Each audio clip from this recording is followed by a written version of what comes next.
Kayo po ba mga bossing ko ay isa sa mga nakakapansin na paborito ka ng kamalasan? Meron po ako ituturo sa inyo na napakasimple at napaka-epektibo mga pamamaraan. Kailangan lamang po natin mga bossing ko ng paminta. Kung marami kayong paminta, ay mas mainam, mas marami. Ngayon po mga bossing ko, iharap po kayo sa may silangan ng 6:30 or kaya po ay alas 7. At ibibilad po natin to hanggang alas 8 pa ng umaga. Ngayon po mga bossing, pag kayo nakaharap na, mag-wish po kayo dito at pasulyap-sulyap kayo ng konti sa may liwanag ng sinag ng araw. Pero syempre, huwag kayong tititig dahil maaaring lumabo ang mata po ninyo, sasakit ang mata ninyo. Pasulyap-sulyap lang mga bossing. Tapos, i-mindset nyo na ang mga pangarap po ninyo ay matutupad. Sabihin nyo po, sa pamamagitan ng pampaswerteng ito at sipag at tiyaga ay magiging matagumpay na ako sa buhay. Kakapitan ako ng swerte at lahat ang mga pinapangarap ko ay matutupad. Mag-wish na po kayo na mula sa inyong pong puso. Sabihin po ninyo ang lahat ng nais ninyo na walang gamit na sana, direct to the point mga bossing.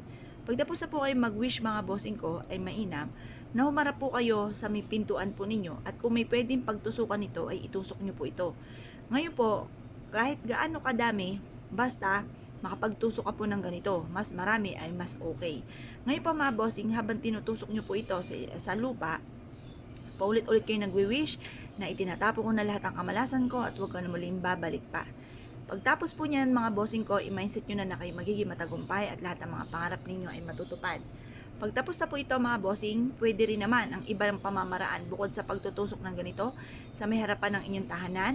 Kumuha po kayo ng isang maliit na baso at ilagay ang paminta. At pagkatapos ay mag-wish ka na sa pamamagitan nito, lahat ng mga pangarap nyo ay matutupad. Mag-wish na po kayo na mula sa inyong pong puso at makakamit nyo po lahat ng mga pangarap po ninyo. Ngayon po mga bossing, mas mainam na kayo po ay may positibong pananaw sa buhay kapag gumagawa ng ganitong mga pamamaraan. Ito po ay napakasimple pero napaka-epektibo rin naman po nito.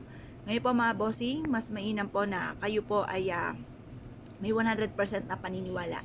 Ngayon po mga bossing, ang iba nyo pang pwedeng gawin, kumuha ka ng isang baso, tapos maglagay ka ng 7 butil lamang po ng paminta. At pagkatapos ay mag-wish ka na alisin na lahat ng mga kamalasan ninyo at puro swerte na dumating po sa inyo. Ngayon po mga bossing, kung kayo po ay naniniwala at gagawin nyo po yan, subukan nyo po yan. Basta kapag tubig, kailangan lagi malinis. Or kung halimbawa man po ay naging brown na ang tubig gawa ng paminta, huwag nyong hahayaan na matutuyo ang tubig. Kapag napansin nyo na parang umuunti, palitan nyo na lang po muli at lagyan ulit ng panibagong paminta at bagong tubig. Mas mainam na huwag nyong hahayaan na matutuyo sa isang basong tubig ang ating tubig na may paminta. Kasi mentras na ito po ay natutuyo, paunti na paunti ang blessing, paunti na paunti ang swerte. Kaya mas marami, puno po siya at laging malinis.